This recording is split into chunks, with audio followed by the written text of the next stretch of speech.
అబ్జర్వర్గా మన తూర్పుగోదావరి జిల్లాకి రావడం జరిగింది.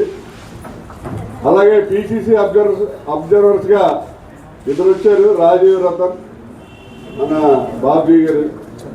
వీరిద్దరు కూడా పిసిసి నుంచి అబ్జర్వర్స్గా రావడం జరిగింది.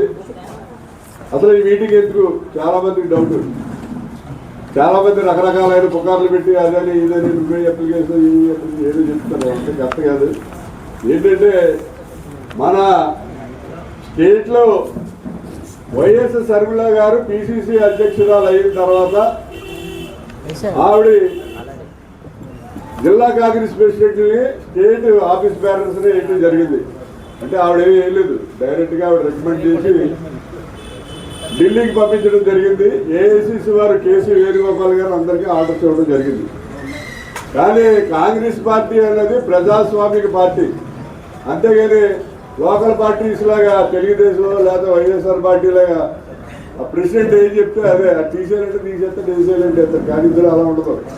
ప్రజాస్వామిక పార్టీలో ప్రజాస్వామికంగా ఎన్నుకున్నట్టు ఉండాలని అందు గురించి అని చెప్పి ఈ అబ్జర్వర్స్ని పంపించడం జరిగింది. ముఖ్యంగా వీళ్ళు ఏంటంటే ఎన్నుకున్నటువంటి ఏదైతే వైఎస్ షర్మిల గారు రికమెండ్ చేసి కేసీ వేణుగోపాల్ గారు ఆర్డర్ ఇచ్చినటువంటి జిల్లా అధ్యక్షులు ఉన్నారో వాళ్ళే బాగా పనిచేస్తారంటే కంటిన్యూ చేస్తారు.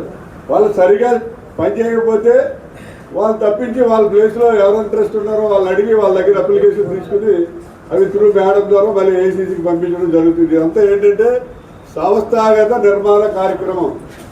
అంటే సంస్థనే ఒక నిర్మాణాత్మకంగా ప్రజాస్వామ్య పద్ధతిలో దాన్ని నిర్మాణాత్మకంగా చేయడం కోసం జరిగేటువంటి ప్రాసెస్ కార్యక్రమం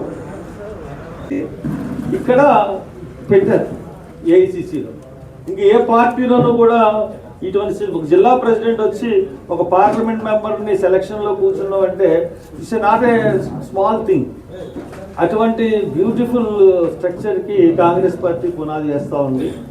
ఆ రకంగా వెళ్ళాలని రాహుల్ గాంధీ వాళ్ళు నిశ్చయించుకున్నారు. కాబట్టి ఈ రోజున అంబా ప్రసాద్ గారు ఇక్కడికి రావడం జరిగింది. ఆవిడకి తోడ్పాటుగా మరి బాబ్జీ గారు, అలాగే రాజీవ్ రతన్, ఇంకా చాలా మంది అందరూ వచ్చారు. ఇప్పుడు మనం ఏంటంటే ఇక్కడ మీకు నచ్చిన అభ్యర్థి ఎవరెవరైతే మీరు అభ్యర్థులు ఇవ్వండి. ఇచ్చిన తర్వాత మరి అది దాని నెక్స్ట్ ప్రాసెస్ అన్నది నాకు నిజంగా తెలియదు. So that My name is Amba Prasad. I am AICC Secretary and as a Andhra Pradesh observer I am here. आप लोग जानते होंगे कि अभी पूरे देश में अभी संगठन सृजन कार्यक्रम चल रहा है, जो एक बड़ा ट्रांसफॉर्मेशन जो संगठन पे जोर दिया जा रहा है, जिसपे आप लोग समझ पा रहे हैं ना हिंदी, जिसपे हम लोग ऐसे प्रोसेस के थ्रू जा रहे हैं जिसमें 1-to-1 सभी कार्यकर्ताओं से मिल रहे हैं. हम लोग को संगठन सृजन अभियान के तहत हम लोगों को जिस तरह से जिस फॉर्मेट पे चलने के लिए बोला गया है, पार्टी के द्वारा जो निर्देश दिया गया है, उसके आधार पे हम लोग यहाँ पे आए हैं. And we have been asked to talk to every worker, block, mandal, चाहे वो बूथ के हों, हर लेवल पे जाके सभी लोगों से बात करके और ये आइडेंटिफाई करना है कि यहाँ पे हर तरह मतलब कितने कहाँ कौन कौन पोटेंशियल लीडर है.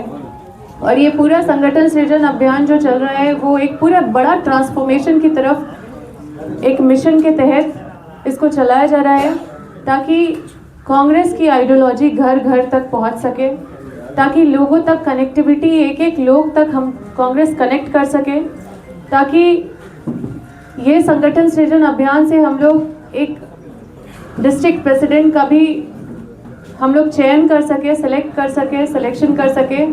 हमारे पास एक फॉर्म भी है जिसमें जिसको डिस्ट्रिक्ट प्रेसिडेंट में इंटरेस्ट है. సో ఇక్కడ అంబా ప్రసాద్ గారిని అబ్జర్వర్గా చేసి ఏఐసిసి వారు ఇక్కడ పంపించారు. అలాగే తనతో పాటు నన్ను కూడా ఇక్కడికి పంపించారు, డిస్ట్రిక్ట్ ప్రెసిడెంట్, డిసిసి ప్రెసిడెంట్ని సెలెక్ట్ చేసుకోవడానికి. అయితే ఇక్కడ సంఘటన సృజన్ అభియాన్ అనే ఒక చిన్న ప్రోగ్రాం దేశం అంతటా, ఇది మన స్టేట్లోనే కాదు అన్ని స్టేట్లో సంఘటన సృజన్ అభియాన్ అని వైడ్గా దీన్ని ఆరంభించడం జరిగింది. దీంట్లో ప్రతి ఒక్కరూ ఆస్పిరెంట్స్ ఎవరైతే ఉన్నారో డిసిసి ప్రెసిడెంట్ అవ్వాలనుకుంటున్నారు వాళ్ళందరూ ఆహ్వానితులే. కానీ ఇక్కడ చెప్పేది ఏంటంటే డిసిసి ప్రెసిడెంట్ అవ్వాలనుకుంటే కష్టపడాలి. స్పెషల్గా ఆంధ్రప్రదేశ్లో గ్రాస్ రూట్స్ నుంచి మనం పనిచేస్తే కానీ మనం కాంగ్రెస్ని తేలేము అని అందరికీ తెలిసిందే ఇక్కడ.